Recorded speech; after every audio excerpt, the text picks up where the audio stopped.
untuk pergi ke sana.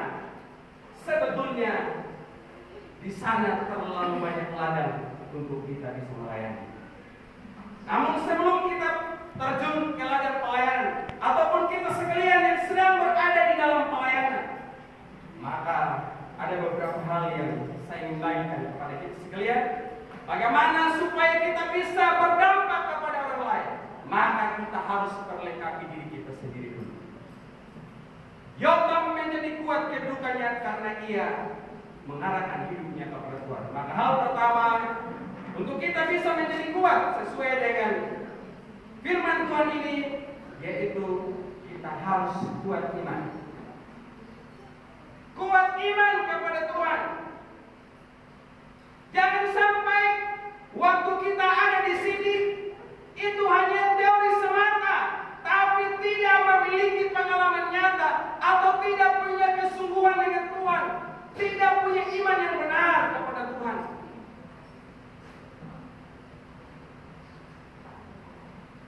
Seorang jenderal bernama Bob, dia berkata begini, suatu saat nanti akan terjadi agama tanpa Tuhan dan Kristen tanpa Kristus. Rasul Paulus menasihatkan kepada Timotius bahwa di akhir zaman nanti akan banyak orang yang menyangkal nama Tuhannya.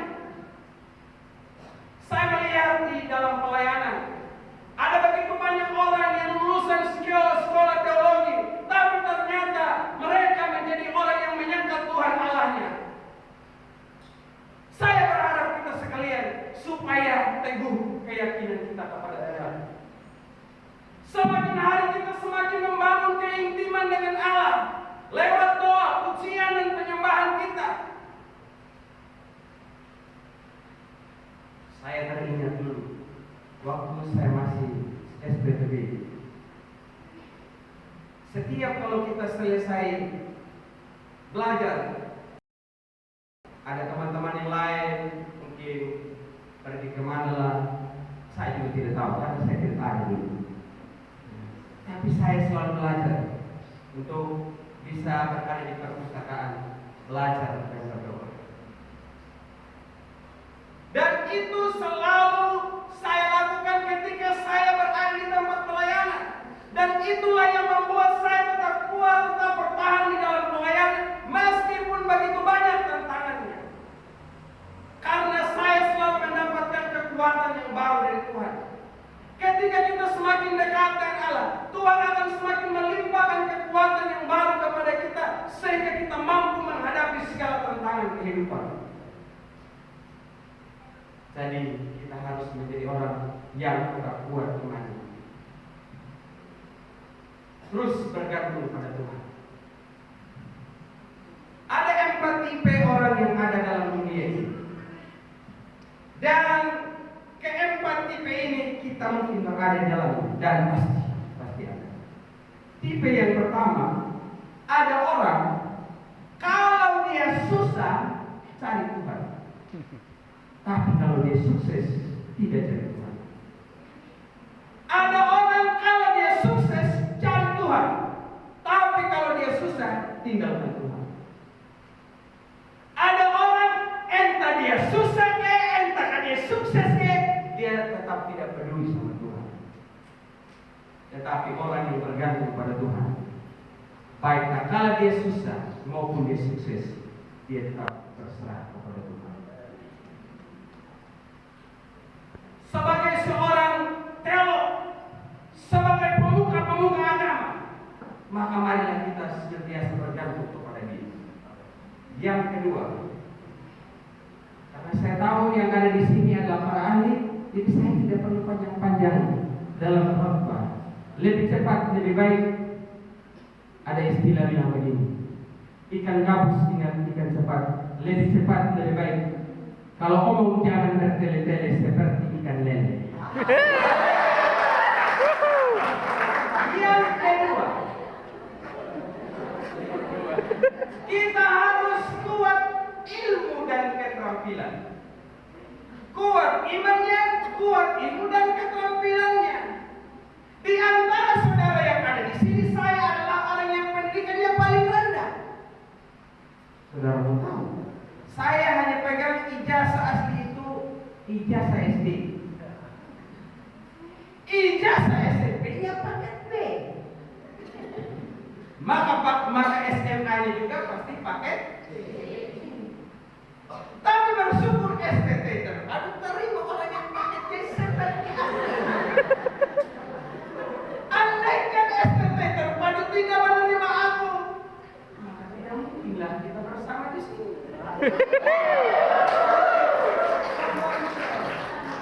Saudara, kita harus kuat itu dan keterampilan. HP saja dengan laptop, mama selalu ada pemberitahuan supaya ada pembaharuan.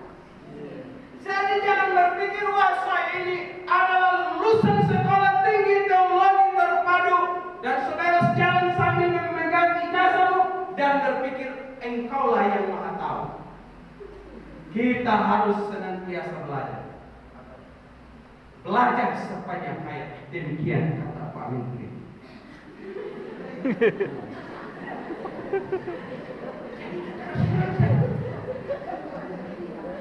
Oh, karena itu biarlah kita senantiasa mengidentifikasi diri, kita terus berefleksi dan benahi apa kekurangan kita. Dunia ini semakin berkembang dan maju. Nah, kita ini kalau tidak terus benahi diri kita, maka kita akan ketinggalan. Kita akan tergilas zaman. Kita tidak akan dipakai lagi. Saya bersyukur karena dididik di tempat ini. Dan selain itu juga, saya bersyukur karena adanya lembaga Harvest. Dan saya beri hormat pada adik saya, Ko Ivan. Beliau mengajarkan bagaimana cara mengedit video.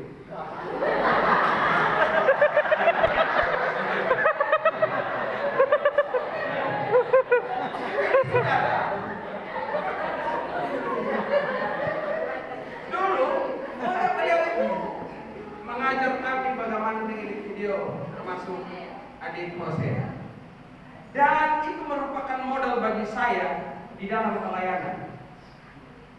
Pada tahun 2015 saya membangun PAUD yang bernama PAUD Betel Makaha. Pada tahun 2021 saya mengikuti seleksi sekolah penggerak tingkat nasional. Alhamdulillah. Saya lulus bersama dengan Pak Yanto SD Kasih Agape. Yang ikut seleksi 25.000 lebih. Yang dinyatakan lulus 2.500, termasuk hamba yang berdiri di hadapan.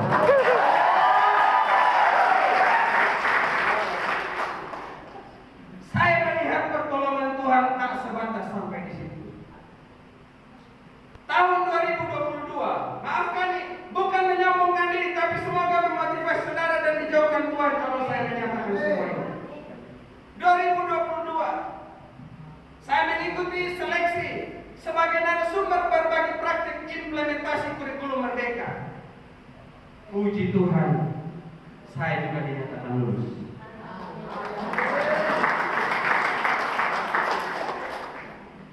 Dan bermodal dari apa yang diajarkan oleh Ko Ivan.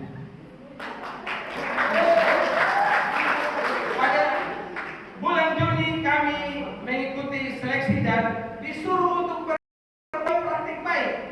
Maka modal dari itu ada. Jadi saya buat video praktik baik. Ada 8.000 lebih orang yang mengunggah praktik baiknya dari seluruh Indonesia.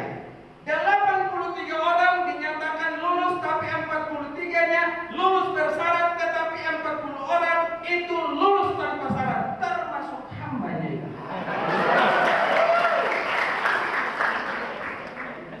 Ini berarti bahwa kita harus terus berbenah diri, kita terus memperlengkapi diri supaya kita tidak ketinggalan zaman.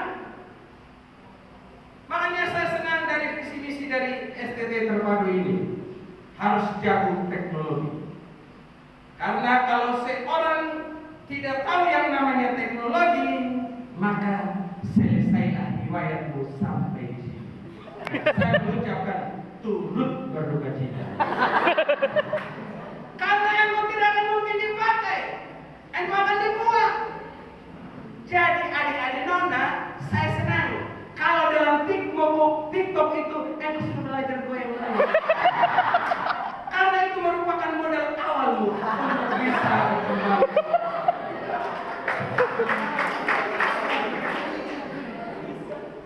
Jadi saudara yang saya kasih di dalam Tuhan, mari kita terus perlengkapi diri dengan ilmu pengetahuan dan keterampilan. Yang ketiga, untuk kita bisa menjadi kuat, maka kita harus kuat dalam karakter. Apalah artinya kita berkata, saya ini adalah orang yang percaya kepada Tuhan, saya ini adalah orang yang hebat. Tapi kalau engkau tidak punya karakter, maka selesailah semua. Kita belajar dari Yesus, karakter apa yang dimiliki oleh Yesus? Memiliki kasih. Kita harus menjadi orang yang berintegritas. Integritas tanpa bertanya. Jadi kita bicara seturut juga dengan perbuatan kita. Di zaman sekarang ini kita sudah lihat di jalan-jalan ada baliho para caleg. Tulis visi misi di situ. Dan bukan berhenti sampai di situ. Mereka sambil jalan keliling di rumah saudara-saudara. Katanya mereka saudara. Karena mau masuk caleg jadi saudara lah. Jadi mereka sorong diri. Oh, pilih kami dong. Saya mau kasih tahu, apabila kita memiliki integritas, tidak perlu kita suruh-suruh orang. Dengan sendirinya orang berkata, Bapak kami siap di bawah. Saya ada beberapa orang tokoh di sana datang minta supaya saya bisa menjadi caleg. Jadi kemarin pada waktu 17 Agustus, anggota DPR tidak hadir dalam upacara HUT RI. Pak Camat minta sama saya, bagaimana Pak Pendeta kalau saat ini Pak Pendeta yang membaca proklamasi? Saya bilang puji Tuhan. Apa sih yang tidak bisa? Gas.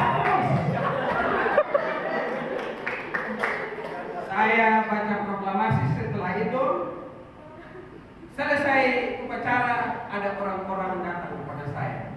Pak Pendeta hari ini sudah baca proklamasi. Nanti periode berikutnya Pak Pendeta sudah jadi anggota dewan dan Pak Pendeta akan berdiri kembali di situ. Saya bilang, lu ini hina saya.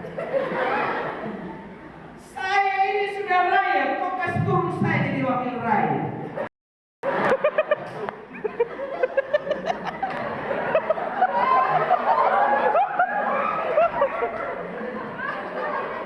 Saudara yang dikasih oleh Tuhan, kalau kita punya karakter bos, kita akan bisa diterima di kalangan mana saja dan orang akan berkata, apa saja harus Pak, apa saja harus ini, apa saja harus Pak. Tapi kalau kita tidak berkarakter, maka kita sudah kehilangan segala. Dan selanjutnya ingat, kalau berhasil jangan sombong. Dan jangan sombong. Biar kita sukses bagaimanapun. Dulu waktu kita masih belum sukses jalannya. Sukses.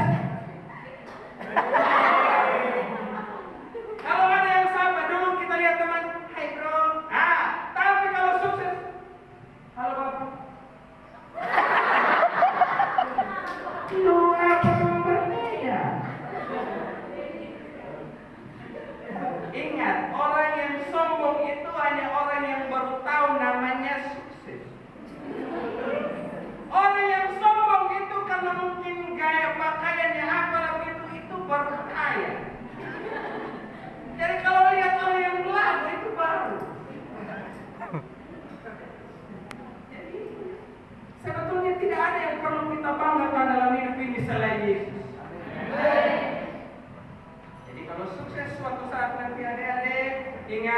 jangan sombong. Karena kalau kita sombong, firman Tuhan katakan, Tuhan menentang orang yang sombong, tetapi mengasihani orang yang rendah hati. Ketika engkau sombong dan engkau lupa sama Tuhan, ingat, biar engkau sudah kaya raya, engkau akan dibuat sambil berjalan di jalan raya, dan orang berkata, Bapak siapakah itu yang lewat? Oh, itu adalah Bapak raya yang tinggal di kampung raya. Yang dulunya kaya raya, sekarang jadi miskin raya, dan di rumahnya dia hanya menyanyi lagu Indonesia Raya.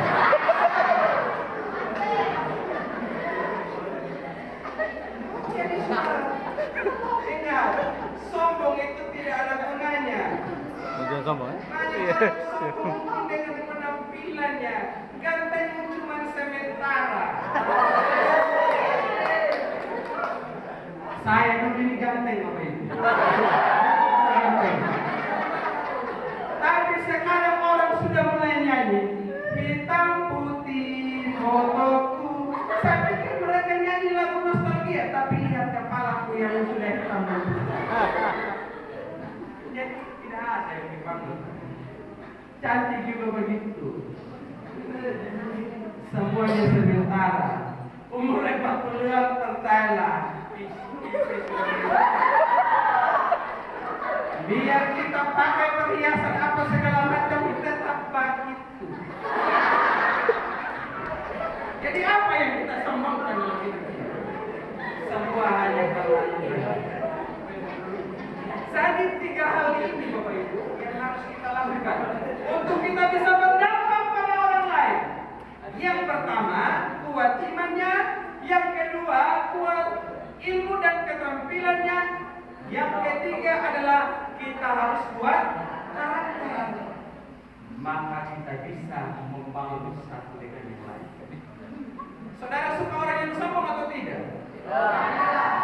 Jujurlah padaku. Saudara senang orang yang sombong atau tidak? Jadi bagaimana orang bisa terima kita kalau kita sombong? Jadi kalau kita lakukan ketiga hal ini, silakan tambahkan kalau mau tambahkan. Maka kita bisa diterima oleh siapapun juga. Mari kita senantiasa bergandengan tangan. Ada satu falsafah yang tidak dimiliki oleh bangsa-bangsa lain, yaitu gotong royong. Hanya bangsa kita yang bernama bangsa Indonesia. Jadi kita harus bergotong royong. Dalam salah satu elemen profil pelajar Pancasila adalah adanya gotong royong. Kita harus bermitra, karena kita tidak bisa sendiri, bekerja sendiri. Kita membutuhkan orang lain. Jadi kalau STT ini bisa berusia sampai 21 tahun karena ada orang yang mendukung. Jadi kalau saudara dan saya sukses juga harus mendukung STT terpadu. Kita bangun STT, kita bangun gereja, dan kita berdampak pada masyarakat. Waktu saya sudah habis kan? 2 menit lagi. Mohon maaf. Jadi saudara, ladang kita terlalu luas dan saudara sedang menantikan. Ingat adik-adik, jangan takut. Bagaimana kalau saya pergi ke kampung, nanti saya susah di sana, saya mengajar di mana, saya melayani di mana, dipercaya gereja yang kecil, kita bilang, aduh, persembahannya cuma berapa. 2007 saya ditempatkan di KKA, jemaat yang hadir itu setiap minggunya belasan orang.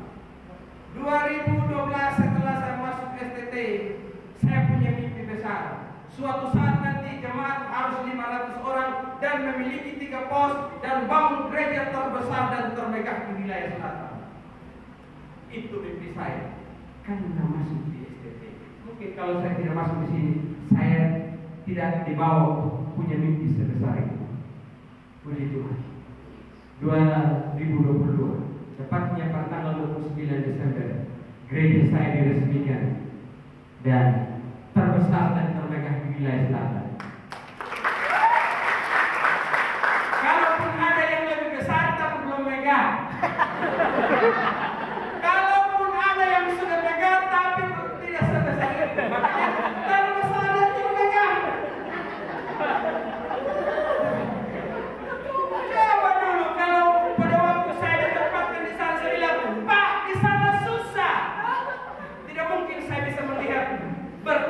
dinyatakan dengan sempurna sama Kristus. Karena itu jangan takut kemanapun kita pergi untuk bekerja, untuk melayani. Di sana Tuhan sudah sediakan berkat bagi saudara. Jangan takut bekerja, jangan takut melayani. Tuhan yang kau percaya, Dia pun juga yang akan menyediakan segala kebutuhanmu. Sehingga engkau hanya melihat berkat Tuhan demi berkat Tuhan, pertolongan Tuhan demi pertolongan Tuhan dalam hidup. Kiranya firman Tuhan yang kita dengar bersama malam hari ini boleh menolong kita untuk menjadi orang yang terus membangun kebersamaan